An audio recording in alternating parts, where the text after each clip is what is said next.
उसी बीच पटना से इस वक्त की एक और बड़ी खबर सामने है। भूमि सर्वेक्षण कर्मियों पर लाठीचार्ज किया गया। भूमि सर्वेक्षण कर्मी अपनी नौकरी की मांग को लेकर प्रदर्शन कर रहे थे और इसी बीच भीड़ ने पुलिस पर हमला किया और पटना पुलिस ने उसके बाद भीड़ को तितर-बितर करने के लिए लाठीचार्ज किया।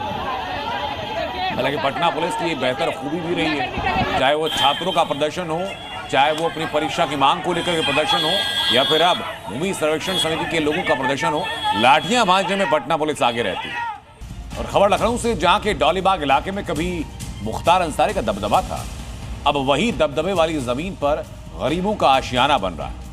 लखनऊ डेवलपमेंट अथॉरिटी ने 72 फ्लैट तैयार किए हैं।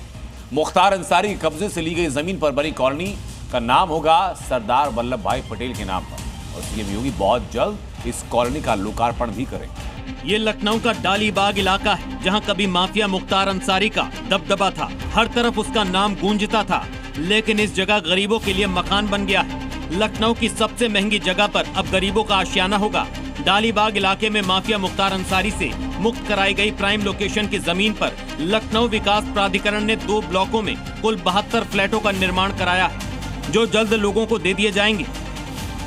एलडीए ने तमाम जो गरीब हैं उनके लिए ये आशियाना बनाया है और इसी महीने से पंजीकरण की जो पूरी प्रक्रिया है वो शुरू होने वाली है। ऐसे में महापुरुषों के नाम पर तमाम योजनाओं का नाम रखा जा रहा है और इसी कड़ी में माफिया मुख्तार अंसारी से खाली कराई गई इस ज़मीन पर बने फ्लैट्स की इस योजना का नाम सरदार वल्लभ भाई पटेल के नाम पर रखा जाएगा।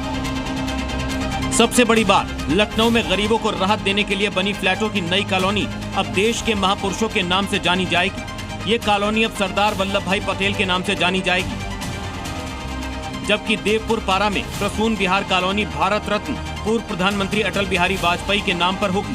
दोनों का नामकरण हो गया है और अब मुख्यमंत्री योगी आदित्यनाथ कॉलोनियों का लोकार्पण करेंगे। ये जमीन लंबे समय तक माफिया के कब्जे में रही। सरकारी कार्रवाई के बाद जमीन को मुक्त कराकर गरीबों और जरूरतमंदों के लिए आवासीय योजना तैयार की गई। एलडीए ने आधुनिक सुविधाओं से लैस 2 ब्लॉकों का निर्माण कराया है, जिसमें गरीब और मध्यम वर्गीय परिवारों को फ्लैट उपलब्ध कराए जाएंगे। मुख्यमंत्री योगी आदित्यनाथ का ये कदम न सिर्फ अवैध कब्जों के खिलाफ सख्ती का संदेश देता है, बल्कि ये भी दर्शाता है कि अब माफियाओं से छुड़ाई गई जमीन पर गरीबों का हक सुनिश्चित किया जाएगा। ब्यूरो रिपोर्ट, जी मीडिया।